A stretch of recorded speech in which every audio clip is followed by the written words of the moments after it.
दिल से live podcast में आपका फिर से स्वागत है। जैसा कि हम पॉडकास्ट लेकर आते हैं और इसमें हर बात होती है दिल से। तो आज हमारे साथ में है डीसीपी वेस्ट के सर श्री राज वर्मा जी। आप हैं पेशे से आईपीएस, जो इतने जबरदस्त तरीके से काम कर रहे थे जोधपुर के अंदर, जिन्होंने मिशन संकल्प चलाया नशे के लिए। तो आइए आज हम आप सर से जानते हैं, आपने अभी तक के सफर के बारे में बताएं सर, जिसमें करियर विकल्प कैसे चुना आपने ये, और आपको कौन सी बात प्रेरित करती है, सबसे बड़ा मोटिवेशन क्या रहा, आपका बचपन का सपना। मैं मूलतः बिहार का हूँ। मेरी स्कूलिंग पटना और रांची से हुई। उसके बाद मैंने अपना जो कॉलेज है वो दिल्ली यूनिवर्सिटी से किया इकोनॉमिक्स में। उसके बाद मैंने एमबीए किया है और उसके बाद मैंने सिविल सर्विस की परीक्षा दी और यूपीएससी में मेरा चयन हुआ। अ, शुरू से दिमाग में नहीं था, आईएएस आईपीएस के बारे में पहले पता भी नहीं था। तो मैं दिल्ली यूनिवर्सिटी में गया तब मुझे पता चला कि इस तरीके की एक परीक्षा होती है जिसके थ्रू आप आईएएस बनते हो, आईपीएस बनते हो, और उनका इस तरीके का काम होता है। तो दिमाग में कॉलेज के टाइम से था कि करना है, बट चूंकि यूपीएससी जो है सिविल सर्विस परीक्षा जो होती है वो काफ़ी डिफिकल्ट मानी जाती है और काफ़ी अनप्रेडिक्टेबल मानी जाती है। तो इसीलिए मैंने पहले एमबीए किया, प्राइवेट सेक्टर में काम किया, ताकि अगर इन केस अगर नहीं होता है सिविल सर्विस परीक्षा में तो बैकअप रहे। परंतु भगवान की कृपा से मेरा फर्स्ट अटेम्प्ट वहीं हो गया था। पहले मैं Indian audit and account service में था और उसके बाद फिर आईपीएस में हुआ। प्रेरणा की जहाँ तक बात है, प्रेरणा जब आप अपने आसपास लोगों को देखते हो और ये देखते हो कि एक आईएएस अधिकारी या एक आईपीएस अधिकारी कितने पॉजिटिव तरीके से इनके जीवन को प्रभावित कर सकता है, वो अपने आप में एक प्रेरणा का स्रोत होता है। तो यही प्रेरणा का स्रोत रहा। कोई ऐसी कोई पर्टिकुलर कोई घटना नहीं घटी या फिर कुछ ऐसा नहीं हुआ जिससे प्रेरणा मिली, बट इन जनरल अपने आसपास जो मैंने ऑब्जर्व किया और जो समझा, उसमें मुझे ये महसूस हुआ कि अगर मैं इस प्रोफेशन में आऊँ तो मैं समाज में अपना योगदान अच्छे तरीके से दे सकता। सर, जैसे आपने मिशन संकल्प चलाया जोधपुर वासियों के लिए, बहुत अच्छे उसके नतीजे भी रहे थे। तो सर, कैसा शुरुआती दौर रहा मिशन संकल्प का। तो मिशन संकल्प जो है, जैसा कि आप जानते हैं कि मारवाड़ जो ये पूरा क्षेत्र है, यहाँ पर ड्रग्स का काफ़ी प्रचलन है। अलग अलग तरीके के जो हमारे समाज के जो रीति रिवाज है, मनुहार होता है, उसमें भी ड्रग्स का काफ़ी कंजम्पशन होता है। और बड़े बड़े सप्लायर्स का भी ये जो जोधपुर वाला जो रीजन है ये रूट है। और जितना पुलिसिंग में हमने जितने लोगों को देखा, युवाओं को देखा कि किस तरीके से वो ड्रग्स का शिकार हो रहे हैं और केवल अपना ही जीवन नहीं, अपने परिवार का जीवन भी खराब कर रहे हैं, और वो फिर समाज के लिए भी खतरा बन जाते हैं, क्योंकि वो फिर अलग अलग तरीके के अपराध भी करते हैं उस ड्रग्स के सेवन के। तो इसी चीज को ध्यान में रखकर मिशन संकल्प हमने चलाया और काफी सहयोग मिला लोगों का। जो हमारा स्पेशल व्हाट्सएप हेल्पलाइन नंबर था उसमें निरंतर हमारे पास सूचनाएं आती थी, हम उस पर कार्रवाई करते थे। और जब लोगों ने देखा कि उनकी सूचना पर कार्रवाई हो रही है तो उन्होंने और सूचना देना शुरू किया और काफी अच्छा उसका आउटकम निकला। हमने अलग अलग विभागों के साथ मिलकर काम किया, जो नशा मुक्ति केंद्र है उनके साथ मिलकर रिहेबिलिटेशन कराया लोगों का, उनकी काउंसलिंग करवाई। जो छोटे छोटे सप्लायर्स जो दूध की दुकान और पान की दुकान और चाय की दुकान वहां पर जो बैठते थे और जो रिटेल लेवल पर जो ड्रग्स का सप्लाई करते थे, उनको हमने चिन्हित किया बीट वाइज, थाने वाइज, और उनके विरुद्ध प्रभावी कार्रवाई की, जिससे काफी अच्छा आउटकम आया। हमारा आज का युवा कल का भविष्य है। आज के दौर में भारतीय युवा किन प्रमुख चुनौतियों का सामना कर रहा है। अलग अलग तरीके की चुनौतियां हैं। जैसा सबसे एक इम्पोर्टेंट चुनौती जो जैसा आपने बोला कि जो नशे वाली प्रवृत्ति है, इसका जो युवा है आजकल बहुत शिकार हो रहा है। हर तरीके के जो नशा सामग्री है वो आजकल आसानी से मिल जाते हैं स्कूल में, कॉलेजेस में।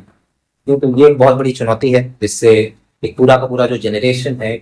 और ये जो आजकल जो असामाजिक तत्व हो गए हैं, जिनसे मतलब बच्चे देख देख कर प्रेरणा लेते हैं उनसे, तो उनके लिए कोई स्ट्रिक्टली ऐसा कुछ जिनके माता पिताओं में बदलाव आए, जैसे छोटे छोटे बच्चे स्कूल जाने वाले सब नशे में लिप्त हो जाते हैं, उनके लिए कोई ऐसा संदेश।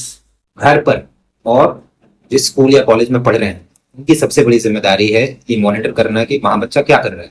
क्योंकि बच्चा जो है ज्यादा टाइम या तो अपने स्कूल या कॉलेज में बिताता है या घर पर बिताता है या उनका एक जो फ्रेंड सर्कल होता है उनके साथ होता है।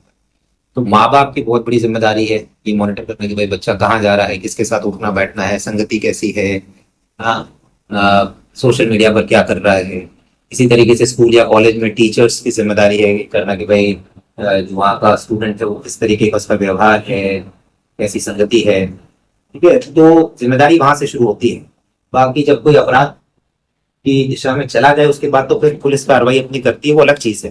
बट वो जाने से पहले उसे रोकना, उसे सही दिशा में लाना, ये माँ बाप का, स्कूल कॉलेजेस का, समाज का, परिवार का, इनकी जिम्मेदारी है। बाकी हम अपने लेवल पर भी प्रयास करते हैं इनकी काउंसलिंग करना, इनको मोटिवेट करना, पर जो माँ बाप की जिम्मेदारी और जो शिक्षण संस्थान की जिम्मेदारी है वो सबसे इम्पोर्टेंट। कोई आपके जीवन का इतना बड़ा इंसिडेंट जिसको आपके कार्यकाल में आपको मतलब ऐसा तोड़ के रख दिया हो, या आपको उस टाइम पे इतना यूं लगा हो कि मतलब कुछ समझ नहीं आ रहा हो? ऐसा, देखिए हमारी जो नौकरी है उसमें कंटिन्यूस कुछ ना कुछ चलते रहता है, कानून व्यवस्था के हिसाब से, अपराध के हिसाब से। तो कोई ऐसे एक कोई इंसिडेंट नहीं है, कोई एक पर्टिकुलर घटना नहीं है। बाकी हमारी ट्रेनिंग ऐसी होती है और हमारा फिर काम करते करते अनुभव ऐसा हो जाता है कि कैसी भी विकट स्थिति हो, उसको कैसे डील करना है, किस तरीके से मैनेज करना है, उस स्थिति से कैसे निकलना है, उसका प्रयास हम ज्यादा करते हैं। बाकी प्रॉब्लम है उस पर बहुत ज्यादा बोलने का तो कोई मतलब नहीं है, बट उससे निकल कैसे सकते हैं, उसका सोल्यूशन क्या है, उसका हल क्या है, तो हमारा उस तरफ ज्यादा ध्यान रहता है। जैसे मैंने बताया कि वो एक पर्टिकुलर कोई इंसिडेंट नहीं है, तो हर कुछ दिनों में कुछ ना कुछ चलते रहता है और अपना रिस्पॉन्स उस हिसाब से हमारा। सर, आपराधिक गतिविधियों को जैसे कहते हैं कि ये कोई अपराधियों का कोई धर्म नहीं होता, ये एक मनोप्रवृत्ति है। इसको किस लेवल पे आम इंसान हैंडल कर सकता है अपने स्तर पर? अपने स्तर पर हमारे जो है, देखिए पुलिस अकेले तो कुछ कर नहीं सकती है। पुलिस जो है वो तो समाज का हिस्सा, और हमारे पास कितने लोग हैं? हाँ, हमारे पास जोधपुर कमिश्नरेट की अगर मैं बात करूं तो 2000-2500 लोग हैं।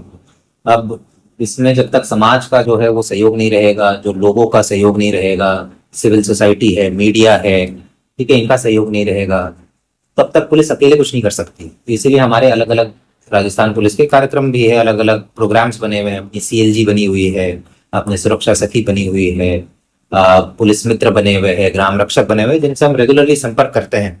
और अगर आपको ध्यान में हो तो भी कुछ दिन पहले हमने बीट लेवल पर जन सहभागिता कार्यक्रम चलाया था कि हर बीट में हम खुद जाते थे, मैं भी खुद जाता था, और लोगों से मिलते थे, उनकी समस्याएं समझते थे, क्योंकि जब तक आप फील्ड में नहीं जाएंगे तब तक आपको पता नहीं चले। तो उनसे रेगुलर हम फीडबैक लेते हैं। हमने मिशन संकल्प में एक स्पेशल जो हेल्पलाइन नंबर दिया, उससे लोग जो हमें सूचित करते थे, उनके सहयोग से काफी अच्छी अच्छी कार्रवाई। तो बिल्कुल लोगों के सहयोग से ही पुलिस काम करती है।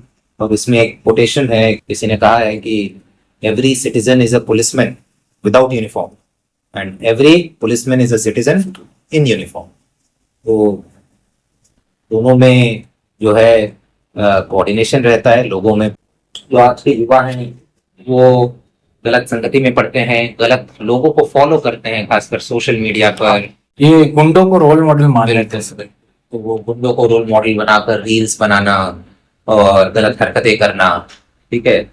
तो मैं आपके माध्यम से वो उससे यही अपील करना चाहूंगा कि अपने रोल मॉडल्स जो है वो बिल्कुल ध्यानपूर्वक सोच समझ कर चुने, जो अच्छा काम कर रहे हैं पब्लिक लाइफ में है, अपने राजनीति में जो अच्छा काम कर रहे हैं, जो ब्यूरोक्रेसी में अच्छा काम कर रहे हैं, जो खेल में अच्छा काम कर रहे हैं, जो शिक्षा के क्षेत्र में अच्छा काम कर रहे हैं, उनको अपना रोल मॉडल्स बनाए।